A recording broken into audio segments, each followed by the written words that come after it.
आणि यानंतर माननीय आमदार पालकमंत्री महोदयांना विनंती करतो आम्हाला मार्गदर्शन.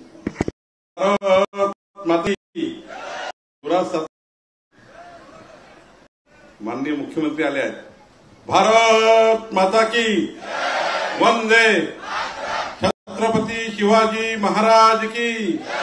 महामानव डॉक्टर बाबासाहेब आंबेडकर की. आज आपल्या सातनवरीमध्ये 2030चा विकसित महाराष्ट्र, 2034चा 35चा विकसित महाराष्ट्र आणि 2047चा महाराष्ट्र आणि हा महाराष्ट्र आपल्या देशात क्रमांक 1चा करण्याचा संकल्प ज्या नेतृत्वाने केला असे आपल्या सर्वांचे आवडते मुख्यमंत्री आदरणीय देवेंद्र फडणवीसजी, माननीय आपले खासदार श्यामकुमार बर्वेजी, खासदार चंद्रसिंग ठाकूरजी, आपले जिल्हाधिकारी विपिन ईटनकरजी, आज त्यांचा वाढदिवस आहे आणि आपले सीओ विनायक महामुनीजी, आपले वैशालीताई या ठिकाणी चौधरीजी, सरपंच अनिलजी गोटमार, उपसरपंच राजेशजी भटनागर, आपले सर्व चंद्रशेखर चिखलेजी, आपले सर्व अधिकारी, उपस्थित बंधू भगिनी, खरं तर मी माननीय मुख्यमंत्री महोदयांचं आपल्या नागपूर जिल्ह्याच्या वतीने आभार मानतो की या ठिकाणी भारतातील पहिलं स्मार्ट आणि इंटेलिजंट असलेल्या सातनवरी गावाला या ठिकाणी त्यांनी महाराष्ट्रामध्ये हे स्मार्ट विलेज करण्याकरता पहिली संधी दिली. त्याबद्दल आपण सर्वांनी एकदा जोरात टाळ्या वाजवून माननीय मुख्यमंत्री महोदयांचे आभार मानू.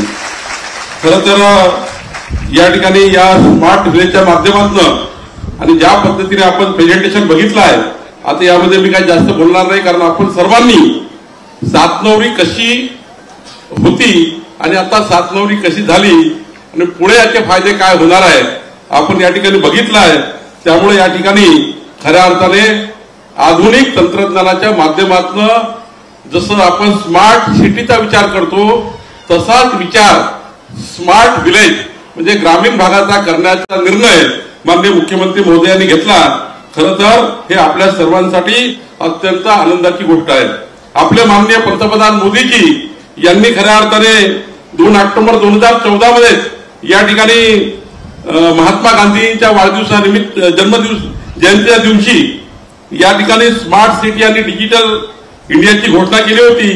तेव्हापासूनच आपल्याला खऱ्या अर्थाने माननीय पंतप्रधान मोदीजींच्या नेतृत्वामध्ये स्मार्ट इंडिया, डिजिटल इंडिया आणि आता स्मार्ट विलेज ही संकल्पना केंद्र, राज्य आणि आपल्या स्थानिक प्रशासनाच्या माध्यमातून या ठिकाणी विविध कंपन्यांच्या माध्यमातून या ठिकाणी राबवण्यात आली. मला अभिमान आहे की माननीय मुख्यमंत्री महोदयांनी याची सुरुवात आपल्या नागपूर जिल्ह्यात केली. विकसित जिल्हा म्हणून या ठिकाणी पुढे जाईल मुख्यमंत्र्यांनी करण्याचा या ठिकाणी विचार केला आहे. मी माननीय मुख्यमंत्र्यांचे की आज नागपूर जिल्ह्याला 12 रुपये डीपीसीच्या माध्यमातून उपलब्ध करून दिले आणि या ठिकाणी या निधीतनं जवळपास 250 कोटी रुपये माननीय मुख्यमंत्रीजी आपण या ठिकाणी नागपूर जिल्हा परिषदेच्या माध्यमातून अनेक प्रकल्पाला खर्च करतो. ज्याचं प्रेझेंटेशन या ठिकाणी आपल्या समोर झालं आणि त्या ठिकाणी या माध्यमातून पुढच्या काळामध्ये जसं माननीय आमदार साहेब आपण सांगितलं, खासदार साहेब आपण सांगितलं की केवळ सातनवरीच नाही तर नागपूर जिल्ह्यातल्या इतरही गावामध्ये, इतरही ग्रामपंचायतीमध्ये आपल्याला या ठिकाणी हा स्मार्ट या ठिकाणी विलेजचा प्रकल्प पुढे नेण्याचा प्रयत्न आपण करूया. खरं तर या ठिकाणी अनेक गोष्टी बोलता येईल, पण माननीय मुख्यमंत्र्याला चिमूरला जायचा आहे, कार्यक्रम आहे. मी एवढंच सांगेल की आज सातनवरीने आपल्या नागपूर जिल्ह्यात स्मार्टच्या सुरुवात ग्रामीण भागात digital India, digital smart village म्हणून सुरुवात झाली आहे. ही सुरुवात या सातनवरीवरनं आज संपूर्ण महाराष्ट्राला ही दिशा मिळणार आहे आणि म्हणून हा प्रकल्प आणि मुख्यमंत्र्यांनी खास करून नागपूर जिल्ह्यातलं सातनवरी निवडलं. मी पुन्हा मुख्यमंत्र्यांचे आभार मानतो आणि सर्वांना या माता की जय. धन्यवाद माननीय